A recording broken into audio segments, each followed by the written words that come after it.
তবু কি করে কারেন্ট নেই, ঘরে কেরোসিন তেল নেই, কি করে আলো জ্বালাবো মা? আজকে ওয়েদারে আজকে কারেন্ট চলে গেল। এবার কি টর্চ, এই মোবাইলের টর্চে খাওয়া হবে দুপুরে? দেখো বন্ধুরা, আমাদের আজকে কি অবস্থা। ঘরে লাইটও নেই, কেরোসিন তেলও নেই, আলোর ব্যবস্থা নেই। এখন বাড়িতে মোবাইলের আলো দিয়ে আজকে দুপুরে খাওয়া হবে। দুপুর মানে বিকেল গড়িয়ে এসেছে প্রায়। কি দিনকাল পড়েছে আমার। এই আকাশ মেঘলা, আমাদের কারেন্ট চলে গেছে। দেখেছো, টর্চের তো নেই। এখন তো টর্চ বাজারে বিক্রিও হয় না। মোবাইলটা আমাদের সমস্ত কাজ, টর্চের কাজ করে, লাইটের কাজ করে।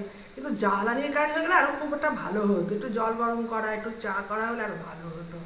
সবকিছু যখন আবিষ্কার হয়েছে, এই মোবাইলটা যখন টর্চের, এবার একটু জ্বালানির ব্যবস্থা করলে ভালো হয় না? কোনো কিছুতে তোমার কোনো কিছু হয় না। রাত দুপুরে খাবো, রাত বিকেলে চা খাবো।